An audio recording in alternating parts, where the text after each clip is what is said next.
up guys, it's me back with another video. Today I'm going to be watching the evolution of PlayStation. This is not this is a reaction, not a stole. I'm not stealing it, it's just a reaction.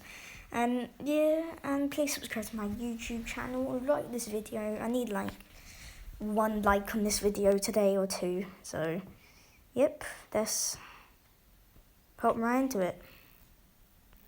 In 1994, when Sony released the original PlayStation, it revolutionized the gaming industry and kicked off a legacy that is still going strong more than 25 years later. As fans eagerly anticipate its latest generation of console, the PlayStation 5. PlayStation 5, I've never had this console, and I probably won't. I figured it's time to take a look at how the iconic brand came to be.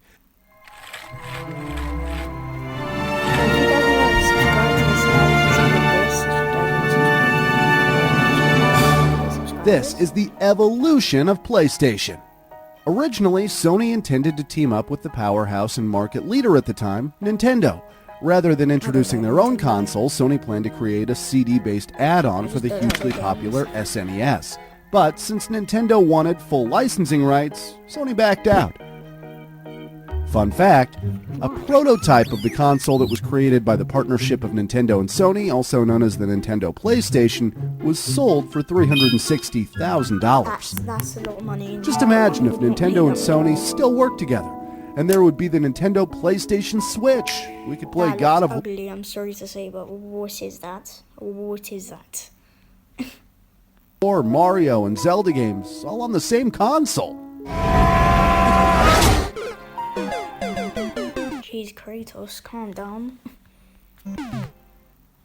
Troops, you guys playing that game called Warpath? Yes. What's your best unit? I have a 3-star.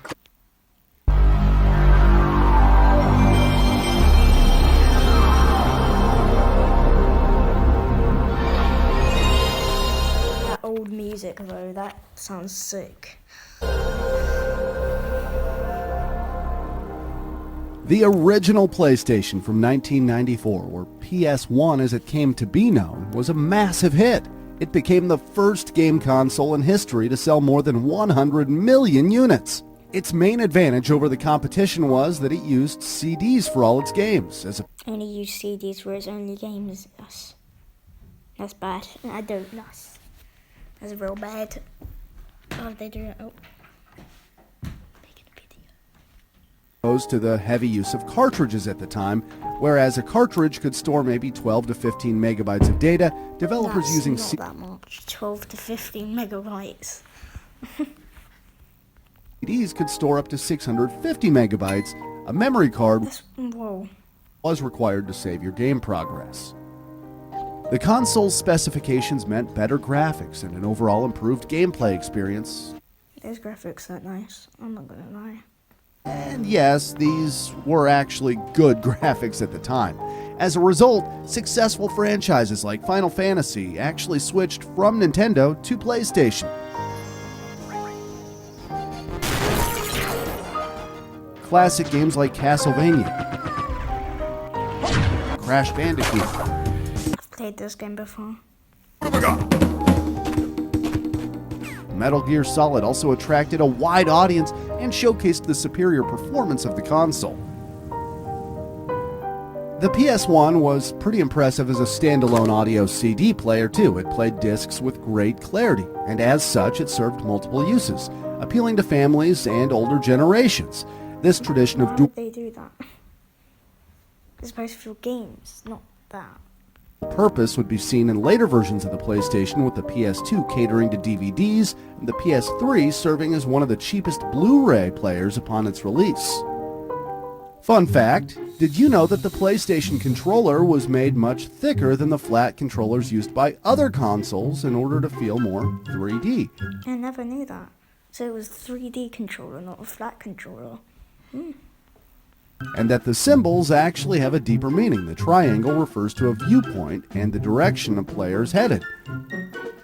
The square button indicates a piece of paper, which references the game's menu, while the circle and X buttons mean yes and no. Oh, and by the way, even though almost everybody calls it the X button, including me, its official name is the Cross. I call it the X2, but it's actually called the Cross. That's weird.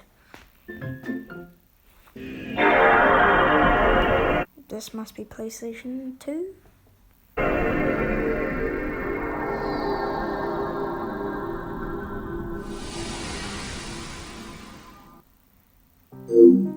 Despite the video game industry being practically blown away by the PS1, the PlayStation 2... The weirdest thing is, guys, when I was at IKEA, I saw a PlayStation 2, but it was fake. was arguably the jewel in Sony's crown. Released in the year 2000, it remains the highest-selling home video game console ever, with over 155 million units sold. I'm sorry to say, but it looks weird. It seamlessly made the transition from CD to DVD, meaning it could be used to watch movies as well as play games, and allowed for offline play with high-definition 3D visuals. Meanwhile, the PS2 memory card upped its capacity to 8 megabytes of storage. The controller was also improved with 2 analog sticks, allowing for greater degrees of movement. Much-loved franchises like Ratchet and Played this on the PSP before. Clank, God of War, I didn't like God of War, it was a bit violent for me. Maybe you guys liked it, but I didn't.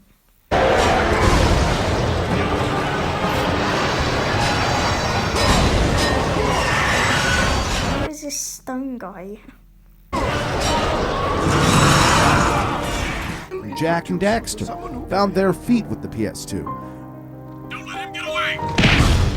While already popular series such as Grand Theft Auto saw a huge No, guys, if you see where, you know, where 1056 is, look how much money he has. boost with the console's heightened power. For example, GTA 3 offered gamers a fully immersive sandbox-style game in 3 dimensions for the first time.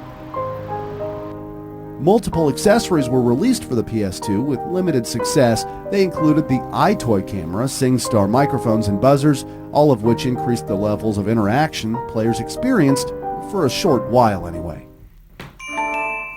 With the PlayStation 3.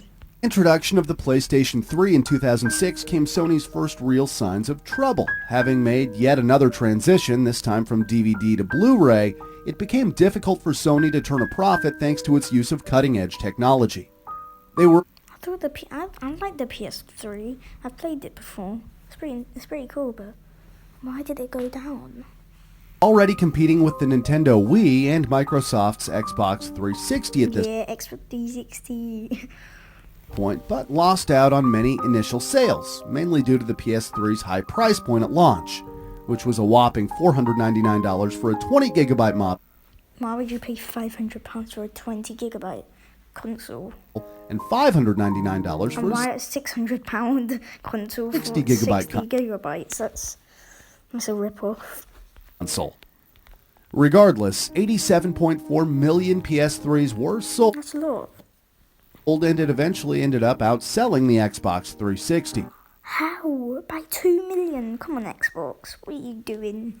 If you guys saw the other video, you guys would probably would saw that they said the Xbox 360 was better than Sony. Upgrades over the previous models included Wi-Fi connectivity, wireless DualShock 3 controllers, and the use of the PlayStation Network and an online PlayStation Store. Gamers no longer had to use a memory card either, as game data could be stored on the system's internal hard drive. Motion controls remained popular for a short while, with Oh, this is for the VR sticks. And I don't even have them. I don't know how it didn't come with the box, but you need the VR. I'm fine with it, but I really want them. PlayStation's Move controller and upgraded eye camera, trying to keep up with Microsoft's Kinect system. Some of the most groundbreaking and hugely technical games on the Oh, my brother's played this game. It's pretty sick. PS3 include The Last of Us, Skyrim, This game was only on Xbox. Uncharted 2, And I didn't like Enchanted. Red Dead Redemption, Red Dead was quite good. and Grand Theft Auto 5. Online gaming also became much more popular with games like Call of Duty Modern Warfare 2 and Ultimate Team in FIFA Oh, FIFA is a good game. games. They pulled it back level with this goal. PlayStation 4, that's what I have. When it came time for the next iteration of game consoles in 2013, Sony had learnt their lesson and gained high praise and support after announcing the PlayStation 4 would be $100 cheaper than the new Xbox One. The PS4 sold 1 million units within its first day, setting Whoa, that's pretty good. a record for the fastest selling console in a 24-hour period. Owners of the PS4 benefited from I've played Spider-Man, it's pretty good. stunning graphics with vibrant visuals and innovative software that allowed for streaming and sharing gameplay instantly on social media. Yeah, that's how I do it. PlayStation also released their on-demand system called PlayStation Now in 2014, allowing subscribers to access hundreds of mainstream and indie games from past and present.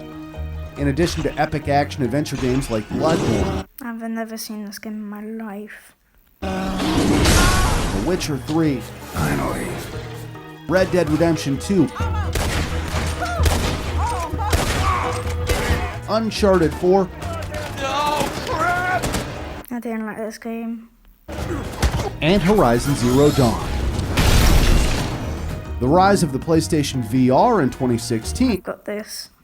allowed gamers to experience some titles in a convincing virtual reality setting. Plus, gamers were also given the option to experience their favorite games in even more detail with the arrival of the PS4 Pro and its 4K graphics with high dynamic range. PlayStation has always released upgraded or slimmer versions of its consoles in a trend that is often mirrored by its competitors. Oh, the PlayStation 5. And finally, scheduled to launch in late 2020 is the PlayStation 5. Designs for the futuristic model have recently been released, but at the time of writing, no price point has yet been confirmed. Buyers can expect at least 825 gigabytes of storage and will be happy to know the system is backwards compatible, meaning they can run their PS4 games on it if they wish. The graphics are also expected to be incredible, and there are some very exciting titles coming for the PlayStation 5. Don't fail me now. Including Horizon Forbidden West, This game looks sick. He looks like a transformer. I will be ready. Ratchet and Clank Ripped Apart,